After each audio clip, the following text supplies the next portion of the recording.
Vous comprenez ça? Donc quand vous dites que c'est que de la théorie, non. Deuxièmement, je viens d'être saisi par des gens, des ministres, des procureurs, des directeurs, des gendarmes. Il suffit qu'ils sachent que Razbach est en possession de mon dossier. On règle beaucoup de dossiers en dessous. Parce que c'est Razbach? Ben oui, parce qu'il ne parle pas sans preuve. D'accord. Je vais passer à un autre sujet. On va très rapidement. Justement. Je suis en retard. Oui, c'est vrai. Voilà. Mais vous aviez besoin de dire tout ça. Donc si vous dites... Vous aviez besoin de dire tout ça non, pour justifier. Mais c'était normal. Ben vous voyez. C'est normal, non. Il faut choquer pour pousser les gens à dire des choses. C'est pas, au fait, c'est aussi un autre combat. Non. Ben, c'est sûr. Vous savez, j'adore que les questions soient précises. Razbach, choqué pour éduquer, ça veut dire quoi? Et pourtant, choqué est loin de ça. Est-ce que vous avez enregistré des résultats? Est-ce que vous avez fait ceci? Est-ce que c'est de la théorie? Est-ce que vous y avez participé? À quoi? Le dialogue national inclusif. On Bien va sûr. aller très rapidement sur le texte. D'accord. L'opposition n'a pas participé. Quelle est la suite? C'est ça la question que j'ai posée. Les conclusions sont connues. L'opposition n'a pas participé. Maintenant, quelle est la suite quant à l'application de ces conclusions? Si tu veux que je joue ton jeu, la suite, elle est là. Elle a été faite sans l'opposition. Le dialogue, il est légitime en ce sens que nous avons choisi le chef de file de l'opposition Soumaïla comme candidat. Que d'ailleurs vous avez soutenu en 2018. Justement parce que c'est ça le plus important. Non, vous n'avez pas appris, vous venez de vous rappeler. Non. Sinon, c'était le plus important. Vous savez pourquoi le dialogue est important? Je vous explique. Oui. Le CDR, nous avons choisi Soumaïla Cissé. En 2018, nous étions dans le directoire de campagne. Nous étions au cœur de l'organisation des élections. À la sortie des élections, nous avons constaté beaucoup d'anomalies dans le processus électoral. On a découvert à travers notre soutien à Soumaïla et de par notre participation au cœur de l'appareil électoral, évaluer l'organisation, les structures qui organisent les élections, leur dysfonctionnement et l'impact de ces dysfonctionnements sur la transparence des résultats. Nous nous sommes dit que jamais une élection ne serait transparente tant qu'elle est organisée de par cette structure sur la base de cette organisation. C'est le gouvernement, selon la loi actuelle, qui organise les élections. De bout en bout, l'établissement du fichier électoral, les matériels d'urne, cartes d'électeurs, les résultats provisoires. Et ce gouvernement, tant qu'il a un candidat qui compétit, le risque de partialité, le conflit d'intérêts est élevé. Il nous faut changer, créer une structure indépendante dans laquelle seront représentés toutes les parties et la société civile. On dit tant que c'est le gouvernement qui organise les élections, il n'y aura pas de transparence. Donc, il faut se battre pour obtenir cette réforme-là avant toute prochaine élection. Nous avons dit que le résultat définitif qui est proclamé... Vous êtes en train de justifier le fait que vous avez soutenu, parce que je ne comprends pas à quelle question vous êtes en train de... C'est pour vous dire que le dialogue, on l'a demandé sur la base des évaluations faites de la fraude survenue lors de la présidentielle. D'accord. C'est pourquoi le 11 septembre, une semaine après l'investiture d'Ibeka, le CDR a fait un communiqué pour le deuxième mandat. Deuxième mandat. Parce que le dialogue a été demandé depuis 2013. C'est ce que je suis en train de vous dire. Oui. Même l'opposition voulait dire ce que je suis en train de vous dire. Oui.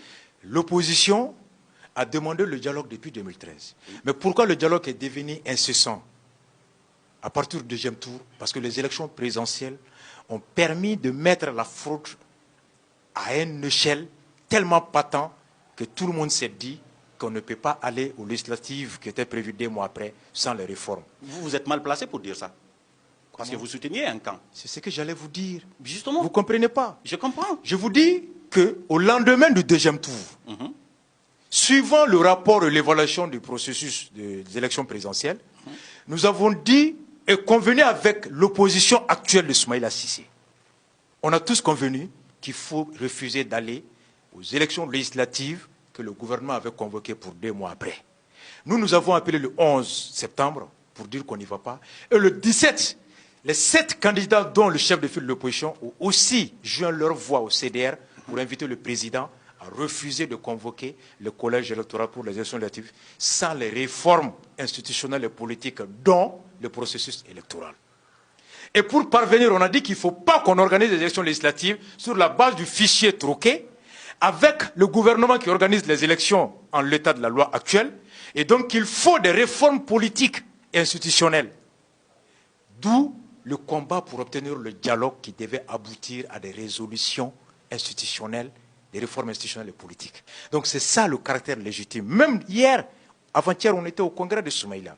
Il dit, ils sont demandeurs, tout le monde est d'accord là-dessus. Maintenant, arrivé au moment de tenir le dialogue, ils n'y sont pas allés. Nous les avons écrits pour leur demander. On a tous convenu, vous et nous, d'aller à ce dialogue-là. Indispensable pour désormais rendre les élections transparentes. Pourquoi? La question elle est tout simplement d'ordre, on n'a pas été consulté, la mise en place du triumvirat. Ça ne vous a pas convaincu? Non. Ça ne vous a pas du tout convaincu? Pas du tout convaincu. On leur a dit. Vous avez été étonné? Mais tout à fait. On a été très étonnés, sincèrement. Parce que ce n'est pas cet homme-là, vous avez connu. Mais ce n'est pas ce à quoi on avait convenu. D'accord. Parce que pour nous, c'est des détails. Ils avaient des appréhensions qui étaient légitimes. Ils se disaient que le président a choisi 3 personnes sans nous avoir consultés. Et on a l'impression que le dialogue est scellé d'avance et que les sujets ne seront pas... Vous êtes senti trahi, donc? Mais pas trahi, déçu. Ce n'est pas déçu? Mais oui, mais pas parce trahi. que pour moi, c'est une opportunité qu'ils ont ratée. C'est une opportunité. Mais le résultat est là. Tous les sujets ont été débattus. Ils avaient peur que certains sujets ne soient biaisés. Donc ça renforce votre déception? Mais tout à fait. L'opposition a raté. Non, c'est ce que je dis quand vous posez votre question. Est-ce que l'opposition a raté une grande opportunité? Je dis oui. Moi, je serais l'opposition. Mais est-ce que ça vous a de plus déçu des hommes politiques? Parce que là, je suis en train de faire une dernière relation avant la fin de cette émission, entre votre soutien à Soumaïla et son comportement vis-à-vis du dialogue. Mais pour moi, Soumaïla Cissé, Modibo Sidibé, tous ceux qui ont refusé, oui, je crois qu'ils ont eu tort de ne pas aller. D'accord. Parce que ces réformes-là, elles arrangent. Est-ce qu'en vous, si vous devriez croire en un homme, parce que je pense que c'est parce que vous croyez en un homme que vous l'avez soutenu en 2018. Oui. Un homme politique. Oui, sur la base de son programme. Sur la base de son très cohérent, très ambitieux. Oui, vous savez, les programmes des hommes politiques, le plus souvent, c'est cohérent sur papier, mais on sait ce que dans la pratique, c'est quoi? Alors, est-ce qu'aujourd'hui, vous avez été déçu, comme vous l'avez dit, beaucoup plus déçu? Par rapport à quoi? Par rapport au comportement de Soumaïla, notamment. Mais pas que Soumaïla, c'est tous ceux qui ont refusé d'y aller. Je fais la relation. Est-ce que vous avez compris ça? Mais j'ai compris votre question. Alors pourquoi vous ne répondez pas? Je vous ai dit que je suis déçu du fait qu'ils ne sont pas allés au dialogue. C'est pas logique. Moi, je suis en train de demander, est-ce que vous êtes tout simplement déçu? Par rapport au programme? Par rapport, tout simplement des hommes politiques. Qu'il ne faut pas, la société civile, on ne se mélange pas aux politiques. Mais, on ne mène pas la même lutte, on ne les soutient pas. Non, au contraire. Ah, on doit le faire. C'est un sujet très important. Ah. Moi, je suis obligé de clôturer maintenant. Je suis là où j'ai beaucoup à vous apprendre. Oui, beaucoup. Surtout hors micro. Vous savez, non, pas hors micro. Quand vous dites que la société civile n'est pas politique, c'est une lecture minimaliste, biaisée de ce que c'est que la politique et ce que c'est que la société civile. D'accord. Vous savez, la politique, ce débat est clos depuis il y a 20 ans. Dans les grandes écoles, dans les grands espaces d'altermondialistes. La société civile, par définition, c'est une force vive qui a pour mission d'influer sur les politiques publiques. Oui. Vous savez, c'est ça. En 1900... L'objectif. L'objectif, c'est d'influer. Toute la différence existe là. Non, vous savez, la différence entre la société civile et la politique, c'est quoi? Je vous demande. La politique et la société civile font la même mission. La différence, c'est tout simplement la politique conquiert et exerce le pouvoir, à la différence de la société civile. Mais justement, qui fait de la politique pour influer sur les politiques publiques. On fait tous à la base de la politique. Ben voilà. Qu'est-ce que le CDR a fait? Qu'est-ce que le CDR a fait? Toute société civile. Qu'est-ce que le CDR a fait? Toutes ces sociétés civiles font sérieuses dans le monde qui ont conscience de leur boulot. C'est évaluer son objectif par rapport à un secteur déterminé.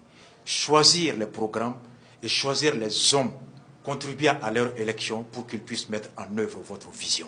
C'est ce que les écolos font partout dans le monde.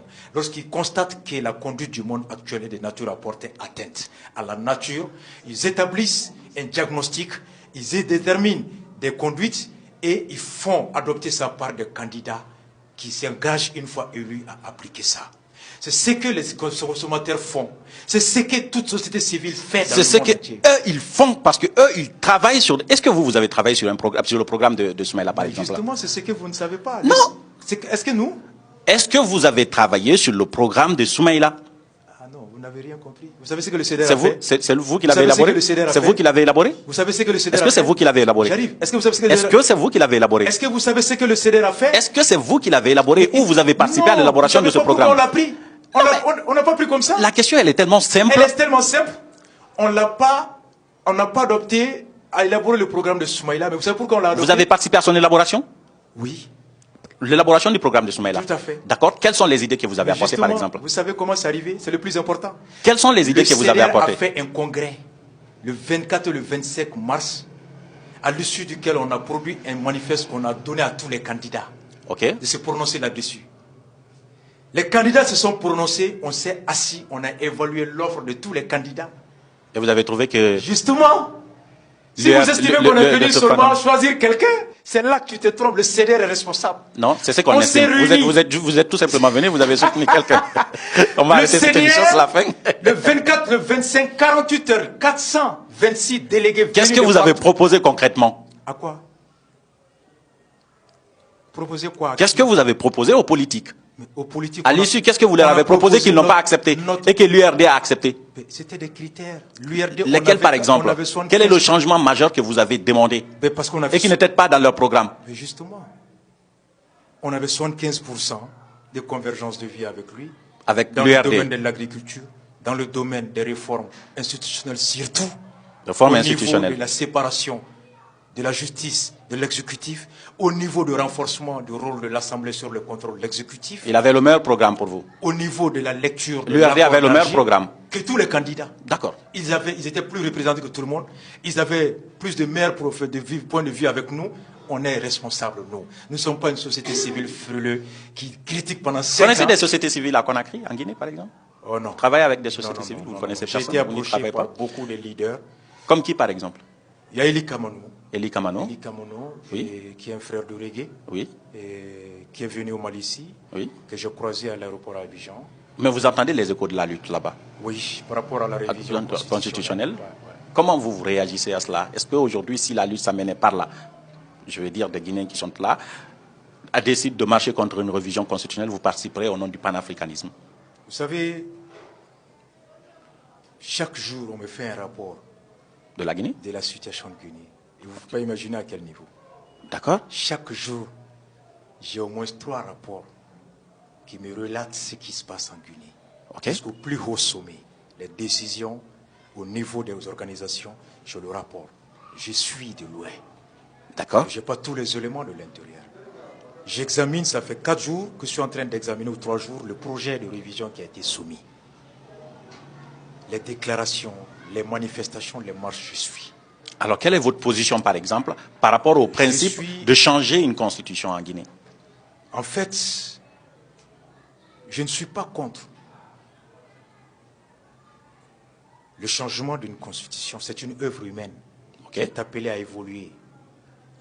L'homme, à chaque moment de son parcours, doit s'arrêter et évaluer. Voir ce qui manque pour pouvoir satisfaire l'existant de l'actuel. Qu'est-ce qu'il faut pour appréhender le futur? C'est tout à fait normal. D'accord. Dans ce cas, vous ne comprenez pas... Le problème en Guinée, ou les divergences en Guinée, je crois entendre et comprendre de part et d'autre que nul n'est contre la révision. Mais c'est l'intention qui est prêtée par les uns aux autres de vouloir se briguer un 3e mandat. Il y a une différence, en fait. Nul n'est contre la révision, mais on parle d'un changement. Le camp présidentiel voudrait changer la constitution existante. Je ne sais pas si vous me comprenez. Je dis en entendant, en écoutant ceux qui prétendent, prétendent défendre la Constitution, leur argument majeur est qu'ils prêtent l'intention au camp. Je suis d'accord. Pouvoir de bien cela. Modifier avec un fond de briguer un 3e mandat. D'accord. Le camp gouvernemental dit que, au contraire, c'est pour redynamiser, donner un nouveau souffle aux institutions à travers la Constitution. C'est ce qui est avancé officiellement par les deux. Je dis, lorsque mon appréhension actuellement, par rapport à ce qui se passe en Guinée, un pays frère, j'ai beaucoup de parents qui sont là-bas. On est tous du même terroir, la même culture, et nous avons 2 destins liés. Une insécurité au Mali a une répercussion économique, sociale et sécuritaire en Guinée. C'est sûr. Une insécurité, une crise de quelque nature qu'elle soit en Guinée a une répercussion, de quelque forme qu'elle soit, à l'intérieur du Mali. Moi, j'ai 2 préoccupations aujourd'hui. Je me dis qu'Alpha Condé, il incarne encore la référence, l'icône d'un homme défenseur de la démocratie, de la République. Il s'est battu pour ça. Il a été reconnu en Afrique pour ça. Il a bénéficié du soutien spirituel, idéologique et même matériel de l'Afrique pour ce combat. De par l'exil qui lui a été accordé au Burkina, en Côte d'Ivoire, ailleurs, au Mali. C'est idéal commun. Alpha Condé, à un moment donné, passait, et j'ose espérer qu'il passe encore au même rang que Nelson Mandela, parce qu'il n'a pas encore fini. Ce qui est prêté n'est pas encore acté. D'accord. Je me dis que cet idéal doit demeurer en l'État, et chez Alpha Condé, et chez les Africains. Le changement, si il est réel, du mandat, pouvant donner lieu pour chaque citoyen, dont Alpha Condé le droit de briguer un autre mandat sur la base de la nouvelle constitution, qui pourrait être non rétroactive, le point de départ d'un compteur zéro, ce qui pourrait poser deux questions. D'une part, la non-limitation des mandats, à la fois n'est pas gage de développement. En atteste l'Allemagne, où il n'y a pas de limitation de mandat. Pour ça, c'est un pays qui se développe. Oui. Et la limitation de mandat n'est pas aussi gage du développement. Il y a des pays où ce n'est que 2 mandats qui sont pour autant pauvres, où les droits de l'homme ne sont pas respectés. Je suis d'accord. Mais on est dans une question d'éthique. Si aujourd'hui, l'argument de modifier la Constitution repose sur dynamiser les institutions en vue de développer, d'améliorer les conditions de vie des Guinéens, la question se pose, les 2 mandats finissant, en quoi la Constitution actuelle a été un obstacle au développement, pour qu'il y ait raison ou besoin de modifier en vue de développer. Parce que certains présidents, à 2 mandats, à durée moindre que celui de la Guinée, comme aux États-Unis, 4 à 4 ans, ont produit plus de résultats que la durée de la totalité des 2 mandats de Alpha Condé. C'est sûr. Donc, en quoi, si la limitation, le changement de la Constitution est présenté comme un moyen de donner de la dynamisme aux institutions guinéennes en vue de permettre d'améliorer les conditions des Guinéens, en quoi cette Constitution a été un obstacle? Il va falloir expliquer. En quoi cette Constitution a été source de corruption? En quoi cette Constitution a été source d'impunité? En quoi cette Constitution a été source d'incapacité pour l'État de donner de l'eau à tous les Guinéens, de l'électricité à tous les Guinéens, de sécuriser tous les Guinéens, donner de l'emploi aux Guinéens, donner de l'espoir, de la dignité aux Guinéens? En quoi la Constitution actuelle a été un obstacle? Et en quoi le changement pourrait être un facteur de développement? C'est la question qui se pose. La réponse à ces questions nous permettra de savoir si on est dans la satisfaction des ambitions d'un seul homme ou si on est réellement dans la recherche du bonheur du peuple. Très bien. Voici ces questions que je me pose. De très bonnes questions. Donc, à mon avis, je prie pour la Guinée. Je suis un panafricaniste. J'adore ce pays-là. J'ai envie, je contribue à ce débat. Et pour terminer, l'article 110 du projet de révision constitutionnelle qui a été soumis par Alpha Condé dit que c'est le président de la République qui nomme les juges de siège, les procureurs, les juges administratifs. Vous savez, nous au Mali, l'une des raisons de ce dialogue et l'un des obstacles du développement et de la stabilité de l'Afrique, c'est l'absence de l'indépendance de la justice. C'est l'inféodation de la justice à l'exécutif. Tant que c'est nos présidents, qui est le président du pouvoir exécutif, qui à la fin de chaque année, par décret, mute les juges n'est jamais indépendant. Parce que si moi, juge, j'ai en possession un dossier d'un commerçant qui aurait bénéficié d'un marché public, qui surfacture et qui reverse des commissions aux partis au pouvoir, avec ces rétrocommissions, les partis arrivent à financer ces activités et prendre de l'avance sur les partis concurrents.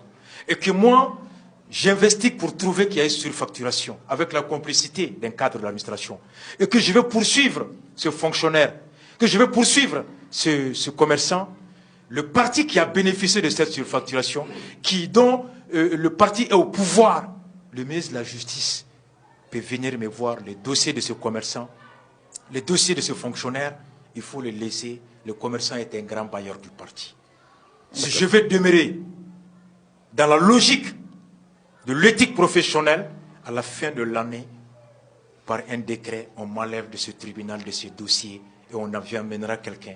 Et si chaque juge veut éviter d'être muté à zéro courir dans la forêt, dans des zones où il n'y a rien, par peur d'être éloigné de sa famille, par peur d'être muté dans des zones où il n'y a pas de dossier, et par souci ou ambition de rester à Conakry, aucun juge n'aura le choix que d'être à l'écoute et sensible aux dossiers qui touchent les hommes du pouvoir. L'indépendance ne serait qu'utopique. Donc la vraie indépendance, nous on est en train de se battre au Mali pour que le président ne puisse plus avoir à juger, alors on ne saurait pas laisser passer ça en Guinée. Alpha Condé ne pourrait pas se battre pour la démocratie pendant 20 ans et venir proposer un projet qui renforce encore l'emprise du pouvoir exécutif sur la justice. Parce que la démocratie repose sur l'indépendance des pouvoirs législatifs, exécutifs et judiciaires. Alors, à M. Alpha Condé, qui est notre grand-père, qui est notre père, qui a su incarner cet idéal-là, ses petits-fils guinéens et africains lui appellent à s'inspirer de Nelson Mandela, qui au terme de son seul mandat, lorsque les membres de l'ANC sont venus proposer à Mandela de briguer un second mandat, Nelson Mandela leur a dit, est-ce que vous avez pitié de ce pays? Est-ce que vous avez conscience du poids de mon âge, de l'énergie que la construction de mon pays requiert? J'en suis pas capable physiquement. Il y a une nouvelle génération qui a une intelligence qui est capable de régler les problèmes d'aujourd'hui. Et la nation gagnerait à promouvoir la nouvelle génération. Nelson Mandela aura laissé 3 héritages. D'avoir abandonné, refusé de briguer un second mandat, d'avoir combattu l'apartheid et l'accord d'Arusha. J'invite le grand-père Alpha Condé à s'inspirer de son grand frère Nelson Mandela. Il est un grand homme. Il a inspiré beaucoup d'opposants en Afrique. Il continue d'inspirer beaucoup de jeunes Africains. Il lui reste encore le temps de revenir à la sagesse africaine. Il a le droit en tant que citoyen. Il a le droit en tant que Guinéen. Mais il y a ce qu'on appelle le droit positif et le droit moral. Est-ce que moralement il a le droit? Le petit-fils pose la question. Rastafari. Rasbach. Non, Rasbach, tu tiens le micro, je clôture mon émission. Ça marche. Porte-parole du CDR. En tout cas, c'est la fin de cette émission. Ça fait plaisir de discuter avec. Énormément. J'ai envie de venir en Guinée. Je suis en train de me... Tu as une fois venu en Guinée? Jamais. Ah ben, en Guinée, oui. À Sigiri. À Sigiri. À Conakry, pourtant? Non, jamais. Ma mère, elle est Keïta. Ok. Ma mère, elle est Keïta. Mon grand-père maternel est juste, je crois, 30 ou 40 km après Sigiri. Sans Sambou. D'accord, c'est pas grave. En tout cas, encore une fois. Des années avant colonisation. En tout cas, merci encore une fois d'avoir répondu à notre invitation. Ça marche. Derrière les caméras. Bonne chose à toi. Et à tous tes téléspectateurs, à tous tes auditeurs, je les salue énormément. On est de cœur ensemble. Que Dieu préserve ce beau pays, la Guinée. Que la paix y règne à l'intérieur. Que la sagesse habite les esprits de tous nos frères de la Guinée. Et que voilà, que l'esprit de construction de paix puisse prévaloir sur tout. D'accord. Que Dieu puisse inspirer tous les bords politiques et sociaux afin que l'arbre de la parole puisse prévaloir comme seul endroit de discuter, de sortir main à la main avec des ambitions positives pour la Guinée, pour l'Afrique et pour tout le monde. L'équipe technique était composée d'Amara Alexilla, Mohamed Aliouba et Alassane Diallo assurent le montage. Tout de suite sur l'Espace TV, c'est la matinale qui commence, on se lève tôt. Enfin, lève tôt, ça s'appelle comme ça. Nous, on se retrouve dans un autre numéro. Au revoir.